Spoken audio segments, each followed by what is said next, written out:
स्वागत आप सभी का। ब्रेक के बाद झारखंड बीजेपी के प्रदेश अध्यक्ष और सांसद दीपक प्रकाश के साथ रांची की मेयर आशा लकड़ा ने शहरी विकास और नागरिक उड्डयन मंत्री से मुलाकात की और रांची से पूरी फ्लाइट की मांग की है।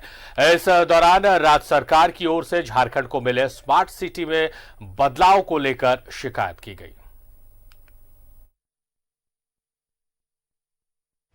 मेरे साथ दीपक प्रकाश जी जो हैं झारखंड के प्रदेश अध्यक्ष भी हैं और राज्यसभा सांसद भी हैं, भारतीय जनता पार्टी के वरिष्ठ नेता जी। आज आपने मुलाकात किया है शहरी विकास मंत्री से, क्या रहा, क्या झारखंड के परिप्रेक्ष्य में बात हुई, क्योंकि आप दो लोग थे?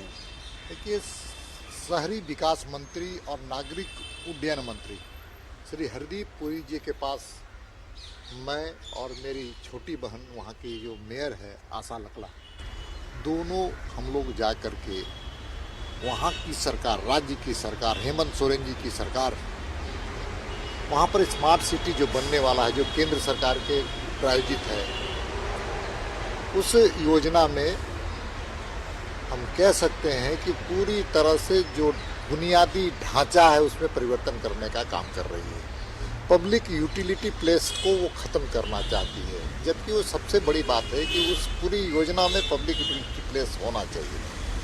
मंत्री जी ने बहुत ही अच्छे ढंग से हम सब लोगों की बात सुनने के बाद आश्वासन दिया कि कोई भी कानून के अंतर्गत चीज़ें होंगी, कानून से बाहर कोई भी राज्य की सरकार, चाहे वो कैबिनेट का डिसीजन ही क्यों ना हो, उसको मानने के लिए बाध्य केंद्र की सरकार नहीं होगी। दूसरा, हम दोनों लोगों ने आज वहाँ पर रांची से पूना के लिए एक हवाई यात्रा वहाँ पर हो।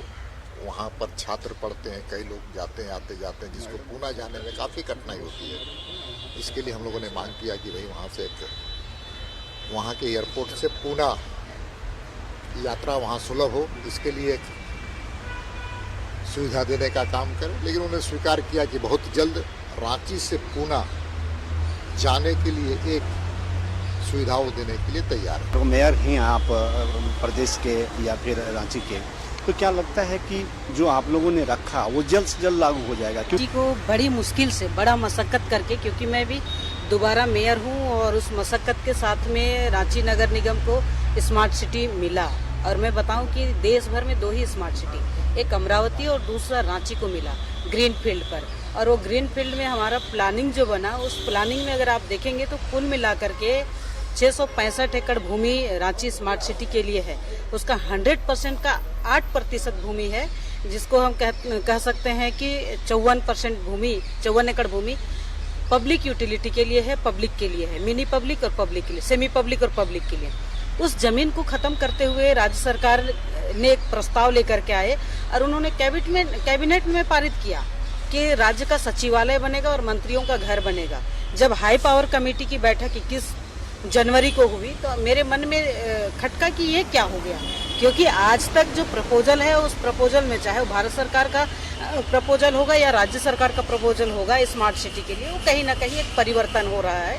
तो ये उचित नहीं है। उन्होंने कहा ये हो ही नहीं सकता है, क्योंकि जो एक सोच स्मार्ट सिटी के लिए कि जो शहर होगा वो स्मार्ट होगा और जनता के हित में होगा, ये सोच करके किए, इसलिए वहाँ सचिवालय और मंत्रियों का आवास नहीं बनेगा। उन्होंने वही खंडन किया और मैंने पत्र उनको दिया।